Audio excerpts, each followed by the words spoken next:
Continuamos con nuestro programa especial con motivo de la Semana Santa y después de haber visitado y explorado algunos misterios de la Catedral de Lima, en el centro de nuestra ciudad, hemos venido a lo que era la parte más norteña de la ciudad, del otro lado del río Rímac, lo cual corresponde al distrito de Rímac.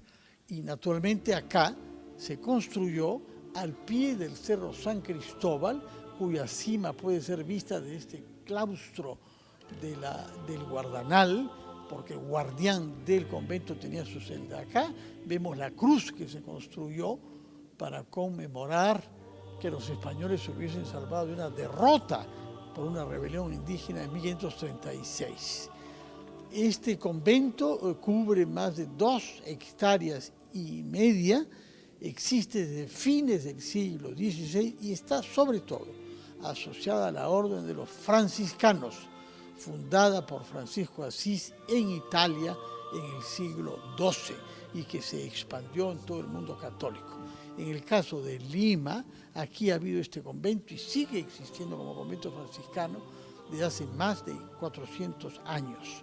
Y es un convento que, como vamos a tratar de mostrar, ha tenido actividades muy importantes, tanto religiosas como humanas y musicales. Lo vamos a ver.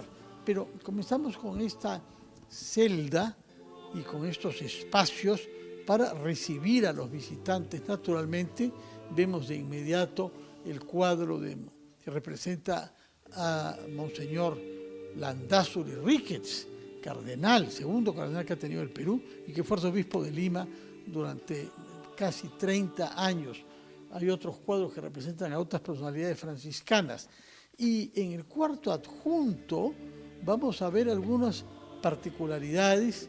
Un niño Jesús con un reclinatorio para rezar y un sistema de lavado de manos que se usaba naturalmente antes de que hubiese agua corriente en las instalaciones del agua Manil.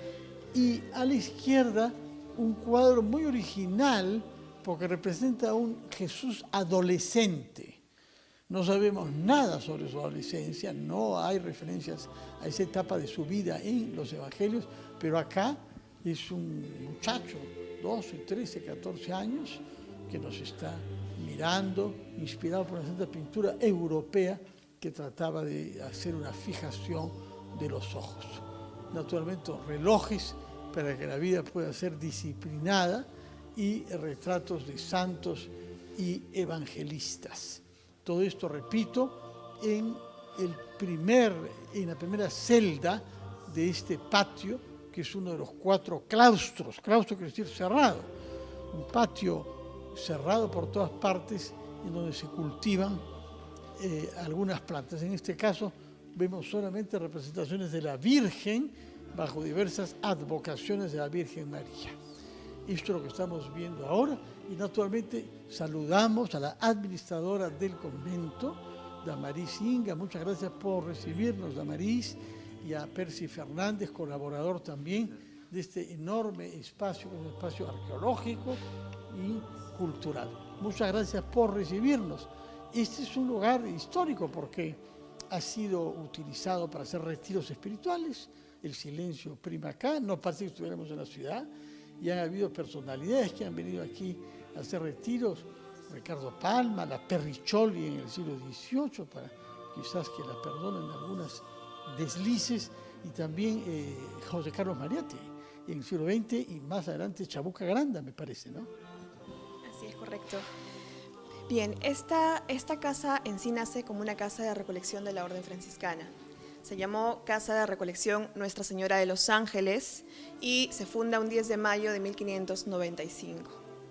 Nos encontramos justamente ahora esta es la celda del Padre Guardián, es la celda más importante de todo el convento y como podemos ver, en efecto, esta celda ha sido por primera vez habitada por nuestro santo, San Francisco Solano. Actualmente esta celda está dedicada a las advocaciones a la Virgen María como Inmaculada Concepción, la patrona justamente de la Orden Franciscana. Y aquí lo que podemos observar es la presencia de las 3 escuelas de arte virreinal que van a nacer en el Perú, que son la escuela quiteña, la escuela limeña y la escuela cusqueña de este extremo. Percy, ¿qué clase de gente viene acá? ¿Qué es lo que buscan ver las gentes que tú recibes acá? Bien, gracias por la pregunta. Aquí vienen personas que debido a las dinámicas que presenta la ciudad, buscan un momento para encontrarse. De hecho, este espacio es propicio para que los visitantes, cualquier persona, sea peruano, extranjero, conozcan esta mística franciscana, ¿no? Alejarse un poquito del mundo, ya que cuando uno ingresa a este espacio, precisamente el propio ambiente nos envuelve, ¿no? En este halo de misticismo. Podemos dialogar inclusive con nosotros mismos, ¿no? Y eso es importante porque nos permite hacer una pausa en esta vida tan dinámica, tan intensa que nos proporciona la ciudad y este mundo contemporáneo. Damaris, vamos caminando hacia el claustro, por favor, pero quisieras que nos cuentes por qué es que se llama Convento de los Descalzos. ¿A qué descalzos se refiere el nombre que se le da? O Percy. Allá, listo. Sí, a ver, cuando nace el convento como una casa de recolección, aquí fueron sencillamente frailes franciscanos. Ahora, el nombre de los descalzos es bastante peculiar porque al Virreinato del Perú no llegó ningún franciscano descalzo. De hecho, Santo Toribio de Mogrovejo, impulsor de que se abriera esta casa religiosa, este recinto, buscó que vinieran descalzos, ¿no?, al Virreinato del Perú para abrir casas religiosas. Sin embargo, la denominación de descalzos fue el nombre que le adjudicó la comunidad limeña de la época. Bien, ya que los frailes pasaban desde la ciudad de Lima, transitando por lo que hoy es la Alameda de los Descalzos, ¿no?, del año de 1611, y en estos tiempos, por ejemplo, de canícula, ¿no?, de estío, o también, por ejemplo, de lluvia, el calzado que tenían era una sandalia, y esta era poco perceptible para el ojo de los limeños de la época. Entonces fueron señalados como descalzos. Acá estamos llegando a otro patio que tiene hierbas, no tiene árboles, sino hierbas variadas. ¿Por qué hay tantas hierbas en el jardín de este claustro? Damaris. Bien, este es el claustro número 3 del recorrido. Es el claustro dedicado a la enfermería y como podemos observar aquí, bueno, hablamos de hierbas medicinales propiamente, ¿no? Tenemos orégano, romero, hierba luisa, muña, albahaca. Son hierbas que los frailes trajeron de sus viajes de la sierra, de la selva, aprendieron de una manera empírica a manejarlos, a elaborar sus propios medicamentos y justamente a procesarlos aquí en el sector de la botica. Vamos a ver la botica justamente, que tiene una cantidad enorme de frascos y otros instrumentos de lo que era la medicina preindustrial, ¿no? Estamos hablando de recursos del siglo XVII y siglo XVIII, ¿no? Esta botica es implementada a lo largo del siglo XIX. Todos estos medicamentos, en efecto, son saldos originales que han quedado a través del tiempo. Aquí han venido médicos provenientes de Europa a atender a los frailes, a enseñar técnicas curativas y han traído máquinas incluso como estas, que podemos observar aquí. Una moledora de hierbas, serpientes disecadas en este caso, que los frailes mismos trajeron, ¿sí?, y aprendieron a aprovechar la grasa de ellas para los dolores musculares como artritis, un mortero de marfil, esta copita que llama la atención, que es para lavados oculares, y la creosota, destinado al dolor dental.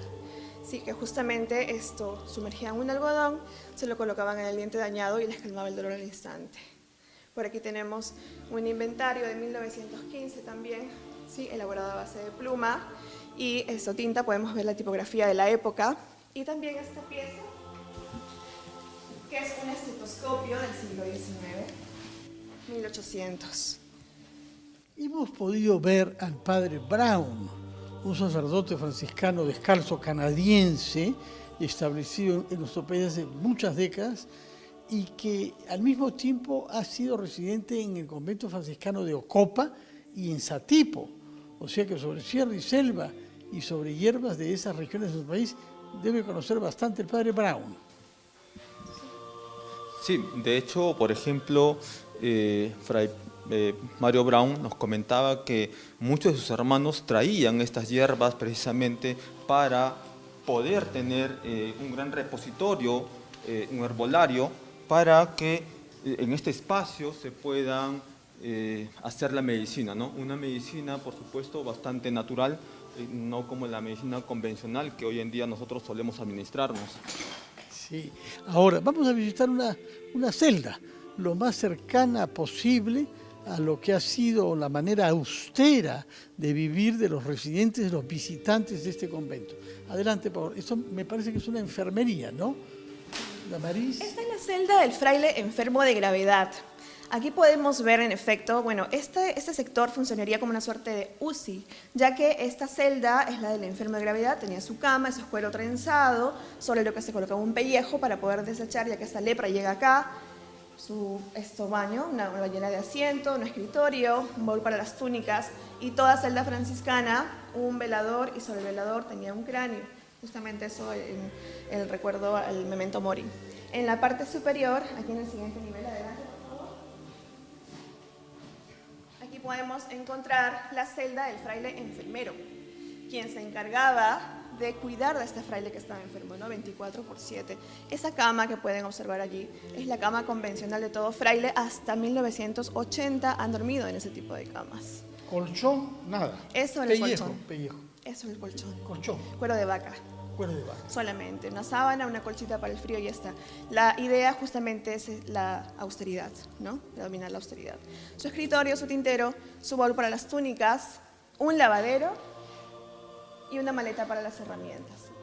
Muy bien, vamos a culminar esta primera etapa de nuestro programa especial, como tú Semana Santa, con la enfermería y este claustro dedicado a las hierbas medicinales, y vamos a ver otro tipo de cosas en una parte diferente, en otros claustros del convento de los Descalzos en el Rímac. Nos hallamos en la capilla más emblemática del convento de los Descalzos, llamada Capilla de la Virgen del Carmen, presidida por un altar barroco del siglo XVIII. La capilla ha sido diseñada e impulsada por un monje que está enterrado al pie del altar. Se usa todavía para matrimonios y actividades litúrgicas solemnes, y está naturalmente decorada con una variedad de cuadros y las estaciones de la Pasión de la Cruz y la Virgen del Carmen en el centro con sus escapularios. Se dice que la Virgen el sábado saca unas cuantas almas que se han quedado en el purgatorio y las lleva al cielo, por eso conviene llevar el escapulario, ¿no? ¿Hay muchos matrimonios acá? En efecto, sí, por supuesto. Esta capilla, también bautizos, matrimonios, misas privadas, se ofician en esta capilla. Ojalá que duren mucho tiempo esos matrimonios. ¿Habrán seguido la cuenta un poco, no? Sí, de hecho que sí. Por aquí se han casado familias muy emblemáticas, ¿no? Y en la actualidad también abre sus puertas para este tipo de ceremonias, ¿no? Muy bien. Vamos a caminar por este pasadizo a ver una colección de pinturas europeas con la que los franciscanos naturalmente decoraban sus instalaciones, pinturas destinadas a promover la fe y las devociones diferentes. Si entramos al cuarto que está delante de nosotros, con una bella pintura azul, realmente es una pintura magnífica, vemos un cuadro del que puede ser el más importante pintor que haya vivido en nuestro país, Bernardo Vitti, italiano, traído para enseñar a pintar acá, porque no había la pintura sobre tela en el mundo americano, y Bernardo Vitti está directamente vinculado con el taller de Miguel Ángel en Italia. Él mismo era italiano y esto es una virgen diferente. No sé qué virgen será, pero quizás tú sabes, ¿no? La Virgen de la Rosa Mística, en efecto. Así es, tiene en la mano derecha la Virgen portando una rosa, y esto es un ejemplo clarísimo del estilo manierista, ¿no?, que ingresa con Bernardo Vitti. Y acá tenemos más bien una obra española, ¿no? Se siente justamente por los colores y se le atribuye a Esteban Murillo, uno de los grandes pintores españoles, pero no se sabe si es directamente de él o de algún alumno de Murillo, ¿no? Es Jesús llevado por su padre San José. Magnífica escena de padre e hijo ahí. Tampoco las hay muchas porque José desaparece. Cuando uno sale y en un cuarto con otros cuadros se encuentra que hay un retrato de Miguel Grau, porque se le atribuye haber venido aquí cuando él decide renunciar al escaño de diputado por Paita, que ejercía en el Congreso, y reinscribirse en la Marina. Y para comandar el Huáscar específicamente, no quiere un barco más grande, quiere Huáscar y viene a recogerse acá.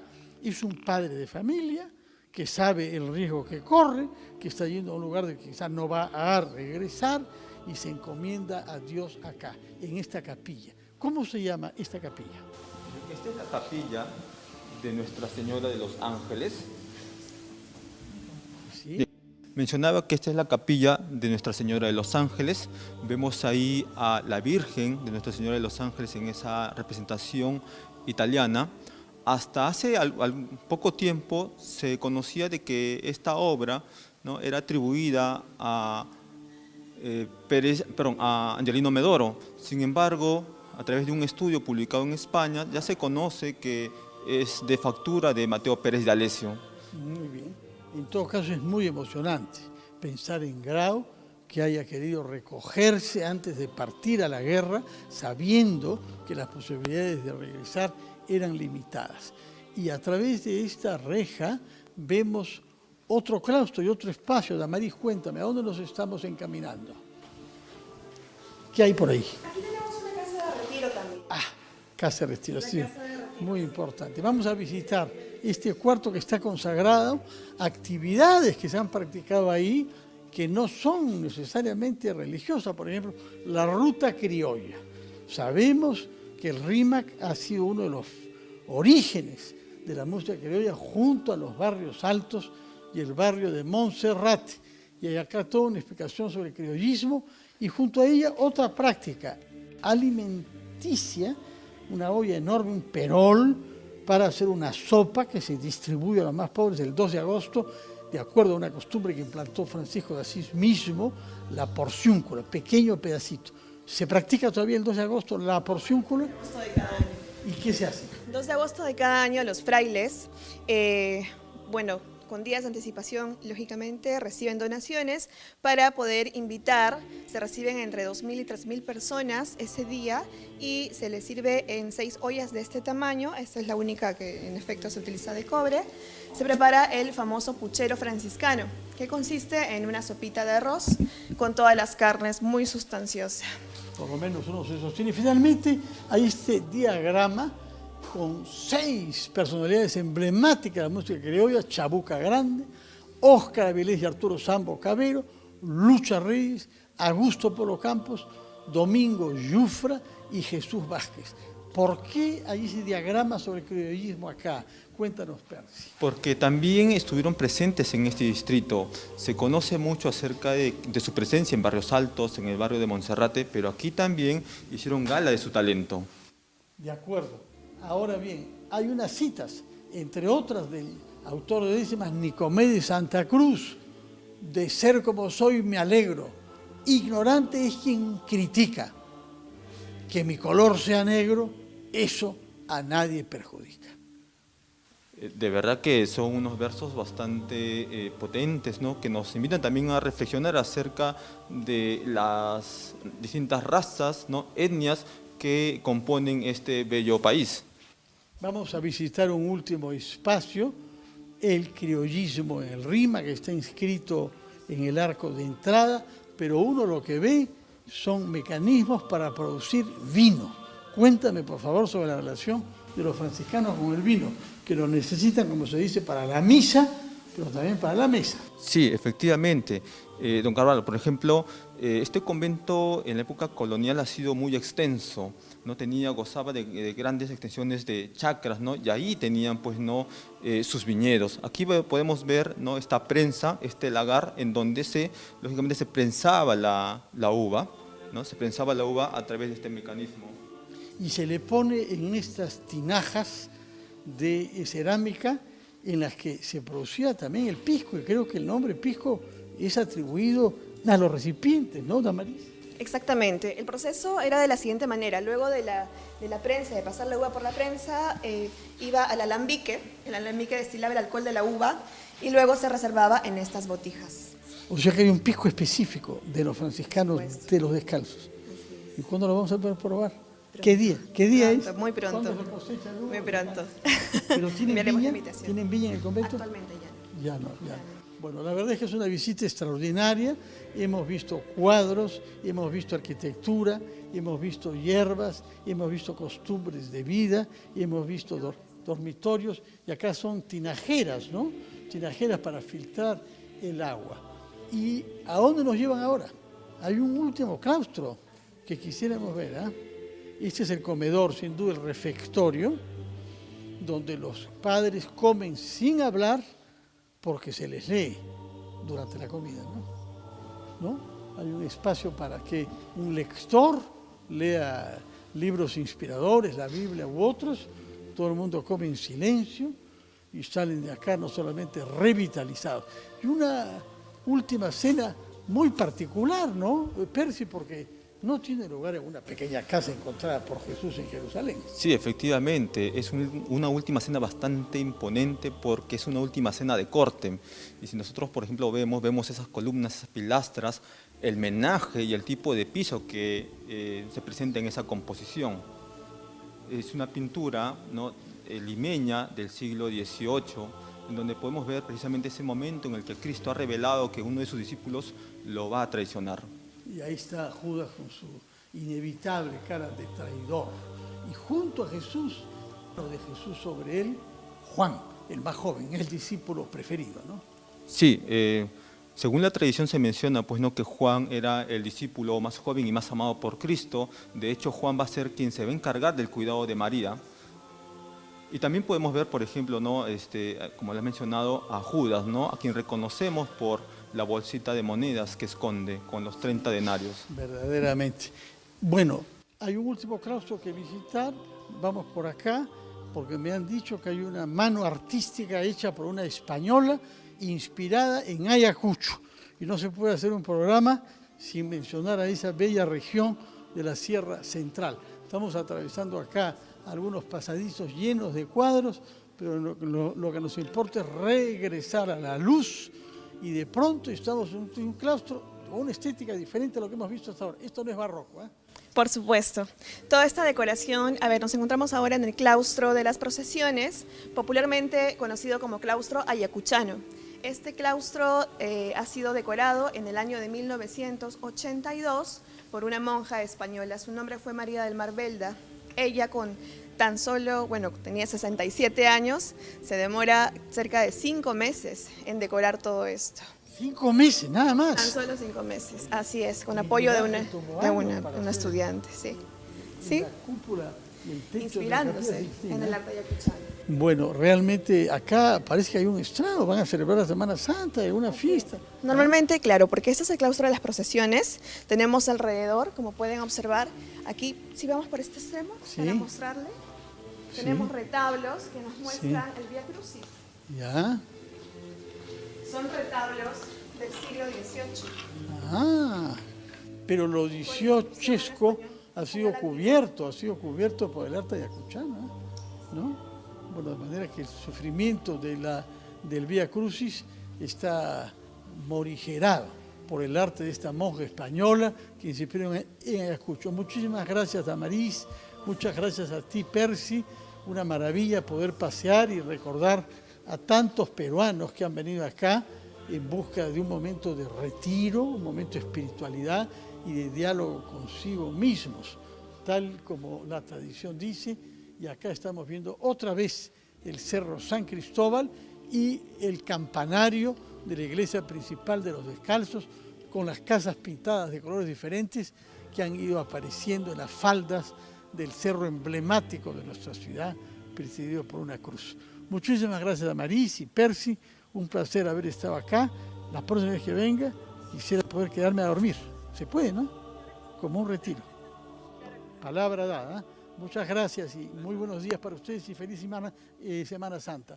Ha sido nuestro programa especial sobre la Semana Santa, visitando este lugar originalísimo a las faldas del Cerro San Cristóbal y que está íntimamente vinculado con la historia de nuestra ciudad capital desde el siglo XVI y seguirá a lo largo de los siglos que vengan. Gracias por su sintonía. Feliz Semana Santa.